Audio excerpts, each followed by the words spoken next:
Good afternoon, everybody. It's Lisa with Undermine Propaganda. It is June 28th, 2026. First, thank you to anyone who's been watching, listening, liking, subscribing, engaging in any way. I appreciate it more than I can express. You could click on a million different things, and the fact that you clicked on my little video, this tiny little channel, means the world to me. And thank you to PT0311, David Cordero, Susan Chapman, Hank Roos, and Eileen Knifened for subscribing, as well as many others who I don't have your names. But thank you to all of you guys and anyone at all that engages in any way.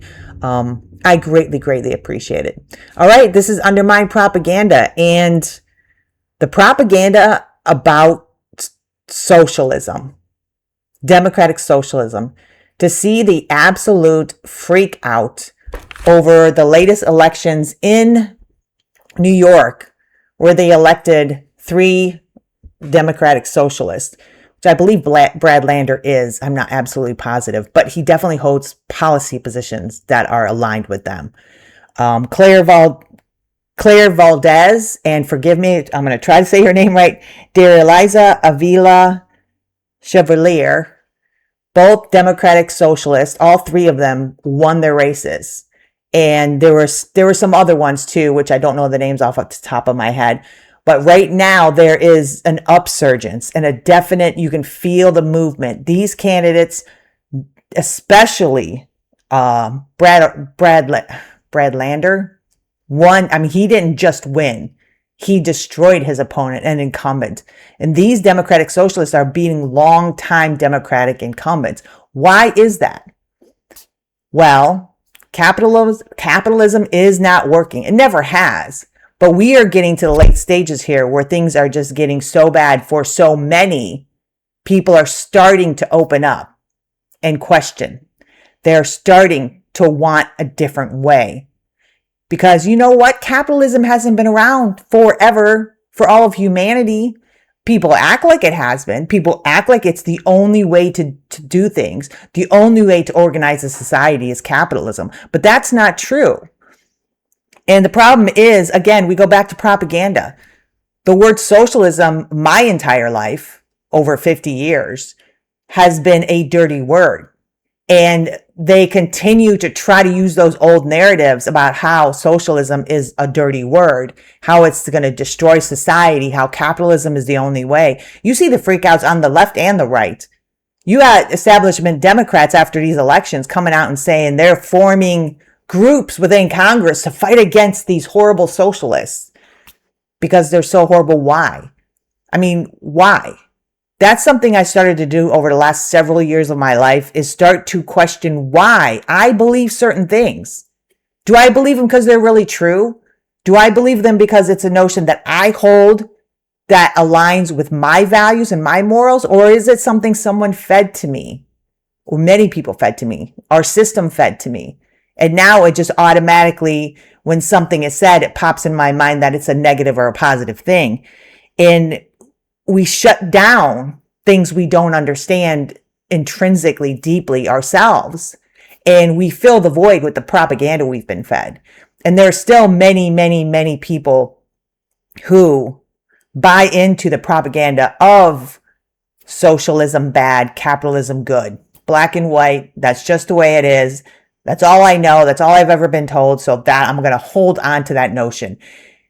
Example, next door, a little group on Facebook, which I don't go on Facebook much, mind you, but I am a member of this group. And it's, I don't know if you have it in your neighborhood or have it where you are, but it's just a group of people within your extended community where you live.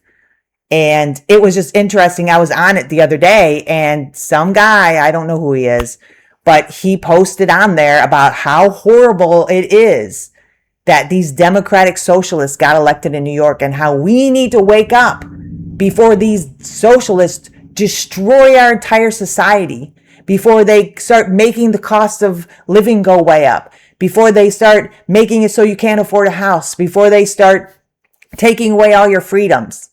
Just so funny that he was saying all these things that literally are happening, have happened, are happening, will continue to happen under the system we live in now. But he is an example of that propagandized citizen in America, because we are the most propagandized culture in the world, maybe ever, I would say. I would argue. And it's just interesting because now this thread has been up for like a week now, close to a week. And people just keep commenting. And it's so interesting to see people will come on there talking in favor of socialism, arguing we need a change. And other people will come on there with the same talking points you hear all the time. Well, what are you going to do when you run out of other people's money? I don't want to give all my money to these SNAP recipients. I mean, it's just blatant. I mean, we have been trained. We have been trained to fight against our own best interests. We have been trained to empower the oppressor against all of us. It's just, so I engaged quite a bit on that, and I usually don't do that, but it just really got me thinking about the fact of what we've done with certain issues and certain topics here in America, where you bring up just a word and people freak the fuck out. And 9 times out of 10, they don't even know what it is. Like, if you ask them to define it, they do not know what it is. They have no way of defining it. So with all that being said, I'm just going to pull up from the DSA national website their own policy platform so we can look and see how awful and dangerous this organization is. So let's go ahead and take a look at that real quick and see what everyone is freaking out about. And here is their literal policy platform. You can go right, you can type it in and go right to their website and pull it up. Okay. 1, Medicare for all. I do not understand at this point in time where you can literally not afford health insurance. So many people in America, the number one cause of bankruptcy in America is medical debt, and people will still argue against Medicare for all. We have the most expensive health insurance on the planet by far. And it isn't, oh, well, it's the most expensive, but see, it's the best care. Wrong. It is the most expensive, and we have the worst outcomes. So I don't even know. Maybe I need to just post this on the Nextdoor website. I mean, I don't know. Some of these people are just so bought into the narrative that it may not make a difference, honestly, at all. However, one of the platforms, Medicare for all, end the war on drugs. I'm all for that. We keep locking up people with addiction. We haven't improved it. The situation with addiction and I'm in recovery myself for the last nearly 20 years. But we have not improved outcomes on addiction in the last 50 years. So the war on drugs is bullshit too. It is bullshit. It's a way to lock up people. It's a way to control people. Fight mass incarceration and police brutality. Well, I don't know, but things aren't really improving, are they, with the police and their brutality? Alex Preddy, Renee Good, shot in the face by ICE. Those ICE officers, nothing ever happened to them. I mean, we had 2 American citizens get killed on our streets. There was an uproar for a little while, and now you don't hear about it anymore. And those officers just walked away. They set a narrative that was a lie. Neither one of those 2 were doing anything even came close to warranting that kind of reaction. They're dead. They're dead by the hands of an arm of law enforcement, ICE. And then there was the story of the little boy recently. I don't know if you've read about that. A woman was leaving Walmart and they said she was shoplifting, which all accounts are saying she wasn't even shoplifting, which is absolutely beside the point. But that she was shoplifting diapers, and the police shot into the car and killed a 1-year-old little boy. Police brutality. So maybe we should have a platform for that. College for all. Yeah, let's talk about college. The thing we were told to do, that if we just went to college and got a degree, we would be okay. We could have access, upward mobility to a middle class income, a middle class way of life economically. College since 1980 has increased 1,200%. I went to college when I was 19 and 20. I remember being able to work full time and being able to pay for college at that time. A credit hour back then was $400. Same exact type of course.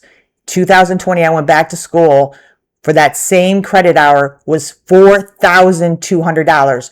Absolutely no way to pay for college working an average job anymore. You can't pay your way through school. You can't pay your way through college. That doesn't exist anymore. So again, these boomers, these conservatives that say, well, I had to pay my way through college. I'm Gen X. A lot of them went to school around the time before I went to school, which was even less money, or around the time I did was like I just said, $400 for a credit hour. So yes, you could pay your way through school. And they're saying, well, you don't want to erase debt. We can't have college for everybody. I paid my way through college. You hear the apples and oranges. These are apples and oranges arguments. And this culture of ours, this individualistic, rugged capitalism where it's every man for himself, makes us so damn selfish. It's like saying there's a cure for cancer now, but do not give it to anybody because I had cancer before and I had to fight it with chemo or whatever. So I don't want any of these people to have the cure for cancer because I didn't have it. So just let them all die because the people before them didn't have it. It's absolutely ridiculous. And that's what this argument is when people argue against college for all. So that's another thing on their platform. Really dangerous to make sure that we get educated, isn't it? Considering the fact that nearly half of Americans can't read at a 6th grade level. So God forbid we make college affordable for everybody. College for all. God forbid that we do that. What a horrible, evil thing. Like they said, socialism is evil. Housing for all. Another thing. Why would we not want homeless people on the streets? People without homes on the streets? I mean, we have to have that, right? It's an example of what happens when you don't succumb to the will of capitalism. We need that punishment, that example of a punishment of being without a home. So housing for all, that's just evil. Evil things, right? And housing's another thing. Since 2019, housing has increased 30% just in 7 years. Your wages, I'm not going to say for sure, maybe your wages did go up. The majority of people's wages certainly did not go up 30%, and many people have lost their jobs. So that's another thing when you hear people arguing that housing shouldn't be for all. I saved my money and I bought my own house. Well, guess what? Once again, it's apples and oranges. When you bought your house 30 years ago, 40 years ago, 20 years ago, even 15 years ago, you could afford to buy your house. It was affordable to somebody. A starter home, somebody with a modest job and a modest income could save money, buy their first home. You cannot afford to buy a home anymore at all unless you are rich. You can't even be middle class. You can't afford it. It's just unaffordable. It has become unaffordable. College and education, unaffordable. Housing, unaffordable. They are making it so all these things that were just an average person had the ability to attain, you can no longer do it. And you still have people arguing, well, we don't want to do that. I paid for my house. I paid my way through college. Please look at the facts and the history. Please. I know some people are so void of any kind of empathy because that's what our culture cultivates. You see, empathy is not a quality anymore in our culture. But please, for those of you that have some and you're just misinformed, look at history to understand why we are where we are. It's not that young people don't want to work. It's not that young people are eating too much guacamole on their toast. It's not that young people are buying too many Starbucks coffees. That's not what's going on. Please look at the facts. Okay. Sorry, I got a little passionate. I just got done arguing with these people on Nextdoor about the same thing, and it's just so annoying. More of the platform, 32-hour work week, union power. Union, that's another thing. Unions the corporations and the elite have completely decimated union power. And especially in a capitalist society, any little bit of power you can get will help you maintain living wages and decent health care. Well, they set about decades ago to dismantle unions, and they extraordinarily successful at that mission. The elites have been extraordinarily successful. Unions are down to, I believe it's around 6%. And I can tell you from experience on that too, my very first full-time job was in a factory when I was 18, and we had a union. Horrible, awful, dirty, physically demanding beyond belief job. However, we had a union, and I made a tremendously good wage. And I had health care with I think it was $20 a month, maybe, or no out-of-pocket cost. I had a pension. Pensions don't exist anymore either. That's what these corporations and elite have done. They have stripped everything from us in the last 50 years. Everything. Which is why there are people that are extraordinarily excited about democratic socialism because of things like this. Tax the rich, another thing in my lifetime over the last 50 years. The tax rate on the rich back in the 50s was 90-something percent. It was 90-something percent. And another mission the elite and the corporation set out to do was to chip away and eradicate taxes on the rich. And they have pretty much succeeded on that too. Trump has been quite a help, as well as Bush, and Clinton and Obama did nothing to nothing to shift that at all. So, tax the rich is on their platform. That's so evil, isn't it? It's so evil. Evil to make a billionaire pay 5% in taxes. To make a billionaire pay taxes so that billionaire isn't worth 200 billion anymore. They're only worth 199 billion. I mean, what are they going to do?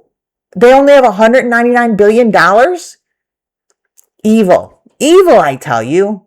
And to take that money that we tax them with and implement some of these things. Implement free higher education. Implement a living wage. Implement Medicare for all.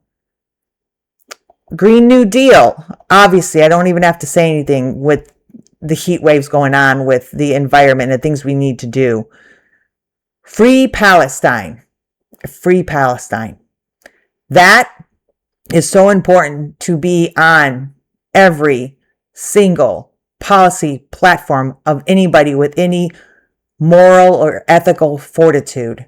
And no one should be voting for anyone that doesn't have that as part of their platform. Arms embargo to Israel. Enough of this money to a genocidal regime. We're genocidal too, and then we support a genocidal regime, an out of control rogue regime in Israel that will not stop. We see it right now. We had a memorandum of understanding to stop this war in Iran, and Israel will do everything. And honestly, there are people in our administration here in America that don't want this war to stop either. But Israel to do everything to torpedo this, which it looks like we're in the process of doing right now with this giveaway to Israel on the agreement with Lebanon, and telling the Lebanese people that they cannot come back to their own homes, and continuing to bomb and kill innocent civilians in Lebanon, as well as our ongoing genocide in Gaza. So anybody that doesn't stand on that platform should not even be given any consideration. And I'll tell you what, Crystal Ball and Ro Khanna, they did an interview on Breaking Points, which I highly recommend Breaking Points, by the way, on Friday. And Ro Khanna talks about this issue and why, a big reason why these democratic socialists got elected. So let's go ahead and listen to the excellent point that he makes right here. About the political earthquake in New York City and potentially across the country, as well as his major fight and the threats coming from Elon Musk, is Congressman Ro Khanna. Great to see you, sir.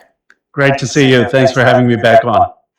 What do you think is the import of these elections this week? All of Zoran's candidates winning, the rise of DSA, especially in the context of New York, but you obviously see candidates like Graham Plattner, Abdul Sayed also rising in a way that would have been perhaps hard to imagine previously. The base of the Democratic Party supporting these candidates full-heartedly or full-throatedly, whatever the term is. What do you think is the political import of what we saw unfold this week? Well, first of all, Crystal, you were right about a year ago, and you said that any candidate who does not acknowledge that there was a genocide in Gaza is going to lose moral credibility with the base, that this is going to be sort of a moral test for our party. And I know people talk about affordability and it's important, and they talk about a lot of other issues, but at its core, many of these elections came down to candidates who recognized what was happening on their phones and said, I'm not going to be beholden to anyone. I'm going to say it was a genocide, and I'm going to be very clear we need a new moral direction, versus those candidates who were at best obfuscating or at worst still getting support from AIPAC and other pro-Israel groups. That was the central issue in many of those New York races and in Abdul's race and Graham Plattner's race. And the other said, and that's exact. I 100% agree with that, because it's all, the thing of it is all connected. If you can't have the morality after watching a live stream genocide to call it out when we support all of it here in America with our tax dollars, politically, our government supports it. We've been giving weapons. We've been doing it for years, even after just blatant crimes against humanity. If you cannot call out that, how in the hell do you give a shit if people have health care? This stuff is all connected. So 100%, I agree with Crystal on this, and Rokana here conceding the fact that she was right up on this issue a long time ago. And you now start to see the repercussions of candidates that want to both sides things, that want to say Israel has the right to defend themselves as they're slaughtering children in Gaza. No, that it's over. That ship has sailed. So part of this DSA and socialist movement has to, must, and does include being consistently moral on this issue of genocide, on this issue of Palestinians and the right for Palestinians to a dignified, equal life, not being slaughtered and ethnically cleansed. So good job right there. I completely agree with them. Like I said, that has to be part of the platform. But like I said, it's interesting if you just pull up the DSA platform and look at what the policies are. And I beg and plead with people to please do that before you shut things down, before you just hold on to old beliefs where you think something's a certain way. Question yourself. Question those beliefs, where they came from. And there's another clip here I want to show too, is of Richard Wolff. He has a podcast. He is a professor, and I can't remember right now off the top of my head where he's a professor at. It's here in the United States, and it's in New York. But he's a professor of economics, author. He has a podcast. He's a Marxist. He's fantastic to listen to. Really, really cool guy. He breaks things down and tries to explain economics in a way that we all can understand them. Well, he was on Breakthrough News, another great show on YouTube, a podcast, journalist, activist, Rania Kayak, who is really, really good on foreign policy and economic issues as well. But she had Richard Wolff on after Elon became a trillionaire briefly there, to explain, socialism, capitalism, just to break it down in really simple terms of, how people really do become billionaires. Is it through hard work or not? So let's go ahead and take a look at Richard on Breakthrough News and see what he had to say about how trillionaires really become trillionaires. Let's see if I can get this to play here. The point where we barely flinch anymore, which is bad because billionaires are also bad. But this man is a trillionaire. I can't even understand what that actually means as a number. But one thing I can say is it means that one man now holds more wealth than the bottom 46% of humanity combined. That is 3.8 billion people. One man has more wealth than 3.8 billion people. He owns more than the next three richest people on earth combined. One man holds more wealth than the next 3.8 billion people.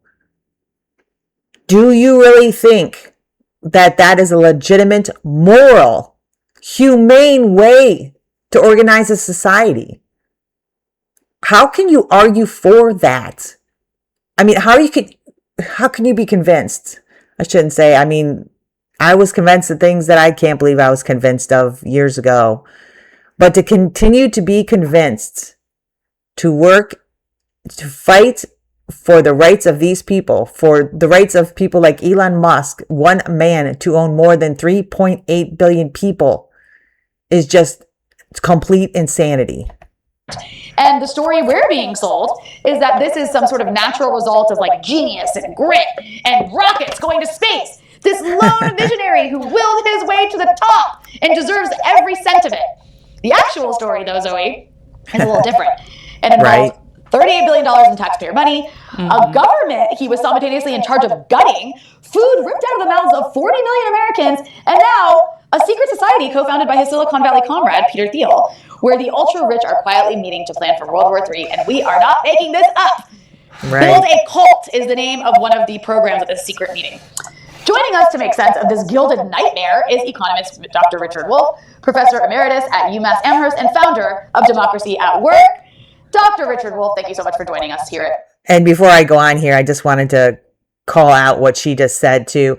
This, again, propaganda, the narrative that is spun that the reason these people are billionaires and trillionaires momentarily there, but the reason we have these billionaires is because of this phenomenal work ethic, genius level intellect of these humans that just catapulted them to the top of making all this ungodly money. And when you hear those narratives, when you hear that narrative on Fox News, even when you hear it on MSNBC or anywhere, you will notice, and please, if you don't notice, they leave out the fact that these people end up with enormous subsidies, the same subsidies that they decry the average populace of America getting. They freak out about Medicare. They freak out about SNAP. They freak out about all those types of social programs, but yet they beg for and ultimately end up getting, most of them, subsidies. So we give them money. We give the richest people in the world. Elon Musk begged. Ro Khanna talks about it when he worked in the Obama administration, that he was calling up there constantly because Tesla was going bankrupt and he was begging for a subsidy because his company was failing. If my company was failing, if I called the White House and asked for a subsidy, do you think that I would get anything? Nothing. Do you think you would get anything? No. But Elon Musk got $38 billion, which is what Rania is talking about there. Oil companies, another thing, billionaire CEOs, hand over fist money. They get $35 billion a year in subsidies. So again, these narratives that make us attempt to make us believe a certain way, how great capitalism, how it's a meritocracy, how it's long as you work hard, you will make it. You will be successful. But it leaves out all these things within the system that make it so it is absolutely not a meritocracy. All right, let's listen to Richard. He's more interesting than me. BT Live. My pleasure. Thank you for inviting me. Well, let's get right into it. Elon Musk's businesses received, like I mentioned, at least $38 billion in government contracts, loans, subsidies, and tax credits. And when SpaceX was nearly out of cash in 2008, Musk himself said, "We could not have started SpaceX, nor could we have reached this point without the help of NASA." And in 2018, by the way, he paid zero in federal income taxes. We all paid more than Elon Musk in 2018 in federal income taxes. So, Dr. Wolff, the propaganda says Musk earned his $1 trillion through ingenuity. How did he actually accumulate this wealth? Well, I think the way I like to teach this, so if you bear with me for a moment, is to tell a little parable. The parable is simple and it gets at the core of why this kind of wealth is the obscenity you just described perfectly well. So here's my story. Imagine with me a little village located on the edge of a river, and that periodically, when it rains a lot, the river overflows and floods the little village, and everybody's basement gets full of water, and everybody has a pain in the neck cleaning it all up. And a few pets get drowned in the process. So the community doesn't want this to happen. So they hear a report on the radio that a bad storm is coming, and they decide this time we're going to be proactive, we're going to do something. And they agree, with the mayor helping them do it, to arrange for a truckload of sandbags to deposit those sandbags in the town square. And then everybody comes that afternoon before the rain and lines up from the dumping place where the bags are all the way to the edge of the river. One citizen after another, men, women, and at least adult children. And the first one lifts a bag in the parking lot, hands it to the next one, who hands it to the next one, all the way to the edge of the river. And the last one, let's call that person Mary, the last one puts it up against the riverbank. And so they do this all day. And by the end of the day, the riverbank has been reinforced with lots and lots of sandbags. And true, the rain comes, the flood rises, but thank you to the work of all those people, they've won. No flood. The village, happy ending, Hollywood movie in the making. Okay, perfect. And a week later, to celebrate, the mayor says, let's all get together, and he announces with great pride that we've collected a $10,000 reward for the work we accomplished here. And he hands the check to Mary. Look at your own faces, right? That's the point. That's crazy. Because Mary, yes, she put the last bag. She did. No one's taking that away from Mary. But if it hadn't been for all those other people, Mary wouldn't have had a bag to put there. So Right. the reward should be shared among all the people who participate. Okay, Elon Musk, who participated in making Tesla automobiles or SpaceX or any of the other projects?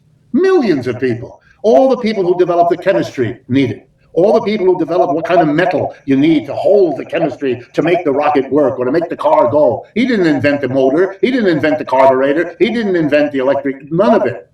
He relied on other people. Some of them he employed, others worked in independent. The idea that he gets the reward at the end is lunacy. And let me add why it's stupid in my little parable to do it. Because the next time a flood threatens, all the other people in the village who are being asked to show up to handle sandbags, one to the other, will think twice because they have a resentment. They came, they spent the same hours working as part of the community to produce a good outcome, but they didn't get the reward. The reward, they all fight to be in Mary's position. They'll elbow Mary out of her place. It'll be ugly, it'll be disruptive, and it'll probably fail. And then they'll have a flood again. The whole point of an economic system that's interdependent is to reward the interdependent. And I really like the way he breaks that down there. To think about Elon Musk and the fact that he ends up with, what ultimately is almost everything, as rich as he is. And there is no way that he could have accomplished any of what he accomplished, even take away the subsidies and everything that we give him. Taxpayer subsidies that this man gets, billions and billions of dollars, while he goes to Doge and cuts food SNAP benefits for children around America. He gets subsidies. Socialism for the rich, just not for us. But if you think about what Richard's saying here, and he would have never been able to accomplish anything that he accomplished without all these millions of people and their contributions to it. So the way that he breaks that down, that this system is absolutely ridiculous. It is ridiculous. And the way he lays it out there really illustrates how ridiculous it is and why there is growing resentment and why there is now, it's small. And I don't know where it's going to go.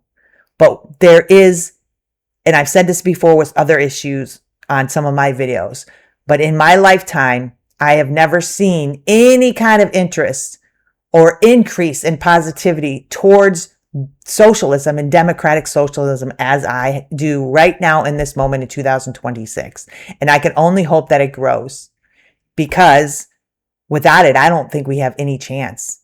We are going to fall further and further into fascism.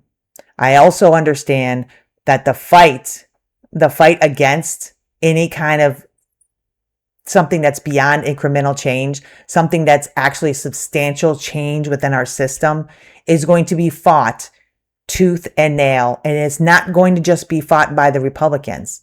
There are Democrats that are already forming a coalition against this socialist movement, the socialists coming into Congress. They're not forming a coalition to figure out how to stop Republicans from continuing to cut every social safety net that ever existed. They're not forming coalitions for that. They are forming coalitions to fight back against democratic socialism, to fight back against what I, at the beginning of this video, put up on the screen to show you what the platforms are. They are forming a coalition, people like Josh Gottheimer and these, what they call, this is another friggin' illusion, centrist Democrats, moderate Democrats. That is such bullshit use of language, because Joe Manchin and Kristen Sinema were considered moderate centrist Democrats, common sense Democrats.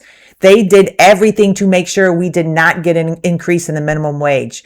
I don't know if you remember the little video of Kristen Sinema in her little skirt curtsying up with her vote against the minimum wage increase with her thumbs down, after she had been lobbied by the restaurant industry to make sure that there was no increase in the minimum wage whatsoever. Her little corporate donors made sure of that.